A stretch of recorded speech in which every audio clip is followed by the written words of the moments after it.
kang bumalik. Umupo na lang sa ating Panginoong Hesus. Kunwari si Brother Hubert sa Panginoong Hesus, umupo na lang. Yung 10, walang isa na bumalik para magpasalamat sa ating Panginoon. Pero sa Bible, yung 10 kitongin, mga kapatid, wala nang chance ang bumalik. Mamamatay na sila. Hindi na sila kailangan lapitan ng ating Panginoon. Pero ang sabi ng Panginoon, according to your faith, ayon sa inyong pananampalataya, magpakita na kayo sa inyong mga pare dahil pinagaling na kayo. Habang naglalakad yung 10, sino ba naman ang hindi matutuwa? Pinagaling ka na sa kitong, makakapasok ka na ng SM, makakapasyal ka na, makakapunta ka na sa lugar na pwede mong pasyalan. Tuwang-tuwa na sila, magaling na sila. Pero yung isa, sir, hindi pa nakarating sa bahay, bumalik sa ating Panginoon at lumuhod at kagpasalamat sa dakilang biyaya. Nagbago siya, sumunod sa ating Panginoon.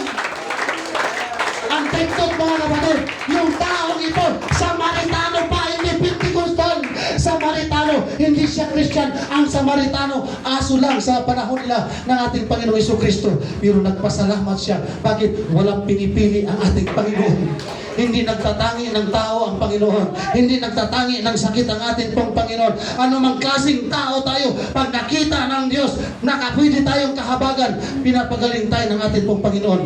Pag-aslong na pinapagaling tayo, mga kapatid, huwag nating kalimutan that every Sunday, pumunta tayo sa church, lumuhod, at magpasalamat sa ating Panginoon. Lord, salamat sa pabor. Lord, salamat sa buhay. Lord, salamat sa kaligtasan. Lord, salamat sa kagalingan. Yan ang dapat pong italingan, mga Panginoon. Pinagaling na natin po, Panginoon. Sa every Sunday na contemporary celebration day, mga kapatid. Kaya ang Sunday is a celebration day. Ang mundo, pag nagpapahinga, naglalasingan, pagkatapos maglasingan, mag-away. Pero sa harapan ng Panginoon, ang celebration day na tayo pinagaling, pinalakas ng ating Panginoon, na kapag tayo sumaba, nakita talaga natin ang totoo nating pasasalamat.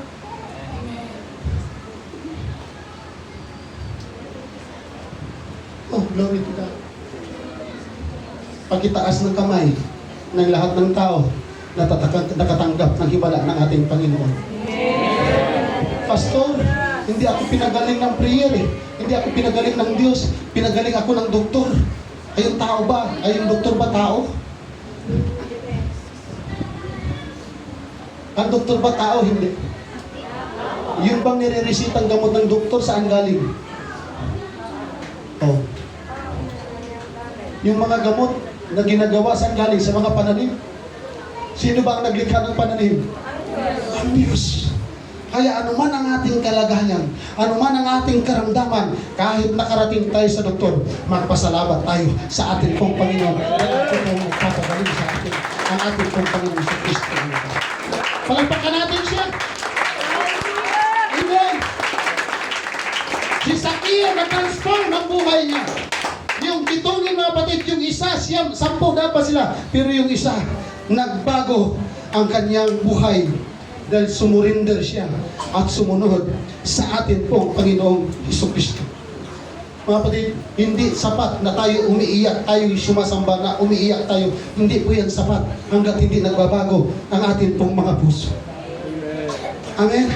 Mas kailangan natin yung mga tao na totoo tayong nagbabago kaysa kagalingan ng ating mga karamdaman na hindi naman tayo nagbabago, mga kapatid. Amen? Ang pinakamahalaga sa ating Panginoong Jesucristo, yung mamuhay tayong mayroong kabanalan na hindi lamang tayo umaasa sa temporary blessings, mga kapatid. Amen. Marami pong mga tao na nakakaranas ng revival atmosphere, pero walang transformation. Marami pong mga taong sumasayaw sa church, mga malalaking gawain, makikita natin sa mga gawain, lumulukso, lumulundag, tumatalon, tumatakbo, sumasayaw, umaawit, but at the end, mga kapatid, sasabihin ng Panginoon, lumayo kayo sa akin dahil hindi ko kayo nakikilala. Yan po ay nakakatakot, mga kapatid. Sa panahon ng ating Panginoong Jesucristo, napakaraming mga Hudyo ang nag-aantay sa Bisaya dahil ang gusto lang nila political freedom, ang gusto nila pagkain, ang gusto nila earthly blessings. Pero ang dahilan kung bakit nagkatawang tao ang Panginoong Jesucristo, hindi lamang sa mga earthly blessings, mga kapatid, kundi tayo ay kailangan magkaroon ng buhay na walang hanggan. Para natin matanggap ang buhay na walang hanggan, kailangan mayroong totoong pagbabago sa ating pong mga tao. Amen? Praise God. Sabihin mo sa katabi, kumabay ka uli, mabuti na lang talaga nagbago ako. Palagpakan natin ang ating dakilang Diyos. Dahil ang totoo layunin ng ating Panginoon, hindi lamang tayo pagalingin sa ating sakit karamdaman, hindi lamang tayo pagpalain, hindi lamang tayo para iawan sa hirap. Ang tunay na layunin ng ating Panginoon, ang tayong lahat ay makapasok sa Kanyang kaharian. Amen? Ang revival, mga kapatid, hindi nasusukat gaano tayo kalakas sumigaw, kundi sa dami ng mga buhay na patutuo na binago tayo. Amen? Salamat. Sino dito bumibili ng gamot? Bakit tayo bumibili ng gamot? Dahil may sakit tayo. Anong gagawin natin sa gamot na binili natin para tayo gumaling? Inumin. Ba? Hindi naman tayo gagaling kung bibili tayo ng gamot kung hindi natin iinumin. Ganon din sa salita ng Panginoon. Hindi sapat na nakakarinig tayo ng pangangaral. Hindi sapat na nakakarinig tayo ng preaching, mga kapatid. Amen? Hindi sapat na every Sunday sumasamba tayo. Ang kailangan, isabuhay natin ang napapakinggan natin mga turo ng salita ng ating pong Panginoon. Ilang memory verse na po ang natutunan ninyo sa ating pong Sunday School lessons? Nakumuntik na ako makaisa, pastor. Sayang, hindi pa nakaisa, muntik pa talaga. Di ba, mga kapatid? Huwag lamang nating pakinggan ang salita ng Diyos. Isabuhay natin ang salita ng ating pong Panginoon. Sino pong nakakita ng wax? Nung nagkumagawa pa kami ng kandila, mga kapatid, wax yung ginagamit namin. Yung ginagawang kulong, kung tawag sa lupa na yun? Clay. Yun, clay. Yung clay at saka yung wax. Ibinat niyo po yan sa araw. Magugulat po kayo. Yung wax natutunaw. Yung clay tumitigas. Parehas lang naman yung araw. Pero bakit yung isa natutunaw, yung isa tumitigas? Ganon din sa church. Yung napapakinggan dito sa mga lalaki na Word of God, yun din ang napapakinggan ninyo. Yung napapakinggan ninyo, yun din ang napapakinggan dito. Pero hindi lahat nagbabago. Diba? Ibig sabihin, hindi talaga pari-parihas yung mga puso natin, mga kapatid. May mga puso talaga na uhaw sa presensya ng Diyos, uhaw sa salita ng Diyos, gustong sundin ang ating Panginoon, pero mayroon din mga puso na ayaw sa salita ng Panginoon. Alam niyo po ba, mga kapatid, ang salita ng Diyos ay nagpapalambot sa mga puso natin na handang mag-repent. Ang salita ng Diyos ay nagpapatigas kung ang ating mga puso ay rebellious. Amen? Kaya marami pong mga tao na parang pako. Pinukpok na ng pinukpok hanggang sa wala nang mapukpok. Pero hindi nagbabago. Pero lahat na nandito ngayon na binago ng Panginoon, bigyan natin ng 15 seconds na clap offering ang ating Panginoon. Yung clap offering mo na yan ay papuri para sa Diyos na hindi tumigas ang puso natin sa salita ng ating Panginoon.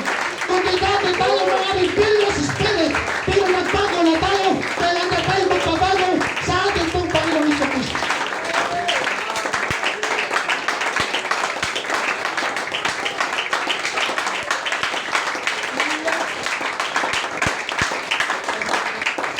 Praise the Lord. Mga kapatid, marami pong mga taong kabisado ang atmosphere ng revival. Pero hindi kilala ang Diyos ng revival.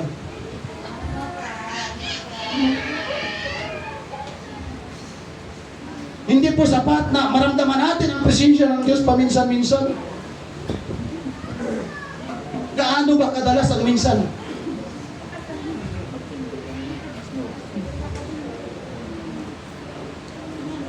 Hindi sapat po na maramdaman lamang natin ang presensya ng Diyos. Kailangan makita ng ating Panginoon na habang buhay na tayong sumusurrender at sumusunod sa ating pong Panginoong Jesucristo. Amen. Alam niyo ba mga kapatid, mayroong isang tao na in-interview na ang sabi niya, mula sa pagkabata hanggang sa karatay na siya sa ospital dahil sa matinding sakit. Ang sabi niya, Christian siya. Pero nung tinanong siya, kilala mo ba si Jesus Christ ng personal? Hindi niya kayang sagutin. Di ba mga kapatid? Ang sabi niya mula pagkabata, Christians na ako. Pero nung tinanong siya, kilala mo ba si Jesus Christ ng personal? Hindi niya masagot mga kapatid. Taas ang kamay. Sino dito ang nakakakilala kay Jesus Christ ng personal? Sino siya? Sino si Jesus Christ? Savior. Ano ba? Manggagamot. Ano ba? Lahat nandiyan na sa Kanya. Wala na tayong pwedeng hanapin pa sa Kanya. Wala tayong pwedeng ipinta sa Kanya. Ngayon, anong dahilan? Bakit hindi tayo nagbabago at sumunod sa Kanya ng lubusan? Anong problema? Ang ating kapwa, ang pastor, ang tao, ang puso natin mga kapatid. Amen? Kaya laging sinasabi ni King David, Lord, create in me a clean heart and renew the right spirit within me. Mahirap lumuhod pag natitisod. Mahirap magpuri pag natitisod. Ang hirap manalangin mga kapatid pag ang ating puso ay punong-puno ng puot at galit. Pero kailangan natin sumamba. Lord, natitisod ako. Lord, hirap ang kalagayan ko. Lord, mabigat ang nararamdaman ng puso ko. Pero hindi pwede na hindi ako sasamba. Hindi pwede na hindi ako luluhod. Hindi pwede na hindi ako magtitiwala. Nasa iyo ang lahat ng solusyon ng pangangailangan ko. Nasa iyo lahat ng solusyon ng ating pangangailangan. Kaya ano man ang ating pagkataanan, Mother, every Sunday, magkikita at magkikita tayo para sampahin natin ang ating Panginoon. Palampakan natin siya ng malakas. Pakiramdaman niyo po ang pagkilot ng Espiritu ng ating Panginoon. Binago na tayo. Sinasabi ng Panginoon, anak, binago ka na. Anak, magpakatatag ka. Nagdan lang siya kapag inaalalayan tayo ng ating Panginoon. Ayaw bumayag ng Panginoon na tayo ay manghihina. Palagpakan natin siya. Purihin natin siya. Totoo yung Diyos natin pinagayin ko na.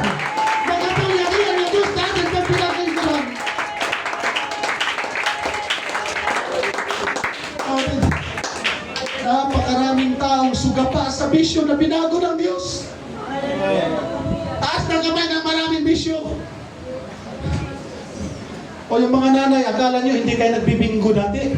Baka nagpi-41 pa kayo nagbabad yung naglalaki na yun. Lahat tayo maraming bisyo dati. Pero binago tayo ng Diyos. Binago tayo ng kapangyarihan ng Panginoong Jesucristo. Maraming pamilya na nasira na mga kapatid. Pero ngayon muli silang nabuo dahil sa pangalan ng ating Panginoong Jesucristo. Nakita natin na maraming mga kabataan na wala na sa tamang direksyon. Pero ngayon, mangangaral na sila ng salita ng ating Panginoon. Sino mag-aakala si Sir Beth balang araw, bukas makalawa, mayroon ka na ng dalawang brother na nangangaral na ng Word of God. Bakit hindi sila binago ng Bible School? Kundi binago sila ng ating Panginoon. Amen? Praise God. Isang araw, Brother Gilbert, magpipray kami. At ako'y naniniwala sa Panginoon. Kanina nagpalakad-lakad ka. Sa sunod mong paglakad-lakad, pagdating bukas pakalawa, may hawak ka ng Biblia. Dala-dala mo na ang kapangyarihan at salita ng ating Panginoon sa Kristo. Brother Carl, yuko kang kadiha. Ayog yuko, Brother Carl. Kaya pag nagpapagamit ka sa Panginoon, marami kang sakit at pagsubok na haharapin. Pero magtiwala ka lang sa ating Panginoon. Bukas makalawa, makukulat ka na lang. Hallelujah! Nangangaral ka na rin ang salita ng ating pong Panginoon. Palampakan natin siya, mga kapatid. Hindi sapat na binabasa lamang natin ang Bible. Hindi sapat na lumuluhod lamang tayo sa ating Bible. Hindi sapat na tayo ay nagpapasting. Hindi sapat na tayo nagpe-pray. Hindi sapat na tayo nag-worship. Hindi sapat na tayo nare-revive every Sunday. Ang tanong, nagbago ka ba? Amen. Buti pa si Sister Mikay, nagbago na siya. Praise God. Hallelujah. Hallelujah. Hallelujah! Maraming mga tao nakakita sa dagat na nahati. Maraming mga tao nakakita ng apoy mula sa langit. Maraming mga tao nakakita ng himala. Pero namatay sila na malayo sa Diyos, mga kapatid. Amen? Dahil ang totoong himala, hindi yung gumaling tayo sa ating sakit karamdaman. Ang totoong himala, yung nabago ang ating mga buhay. Alam niyo ba kung ano ang pinaka-the best translation ng Bible?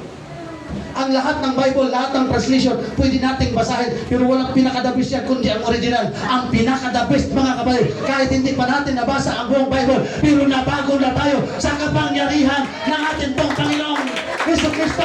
Walang kwenta na babasa natin ang lahat ng Bible, pero hindi tayo na-transform, mga kapatid. Ang the best translation, yung buhay mo at buhay ko, nabago na tayo sa harapan ng Diyos. Oh, Panginoon, huwag mong hayaan na gusto lang namin makakita ng himala, pero hindi kami nagbabago, Panginoon. Huwag mong hayaan, O Lord, na masanay kami every Sunday na umiiyak, nananalangin, nare-revive, pero wala kaming totoong surrender, Panginoon. Kapatid, huwag nating hayaan na lagi lamang tayo makaranas ng revival atmosphere. But we need a true transformation in the side of the Lord. Hilingin natin, manalangin tayo sa Panginoon araw-araw. Lord, baguhin mo ang puso. Baguhin mo ang attitude ko, Panginoon. Sirain mo ang pride, mayroon ako, Panginoon. Linisin mo kung mayroon akong kasalanan, Panginoon.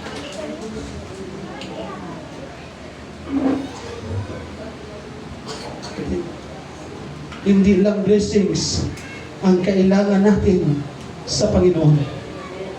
Ikaw at ako ay kailangan ng ating pong Panginoong Hesus Kristo.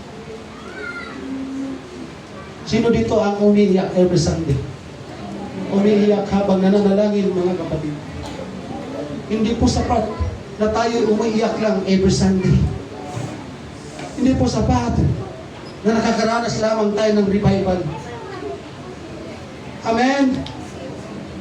Dahil marami ding taong umiiyak habang sumasamba. Marami ding mga taong nananalangin, mga kapatid. Marami ding mga taong nagpapasting. Pero ang totoo, hindi sila nagbabago. Hindi bang lahat tayo ay tumay?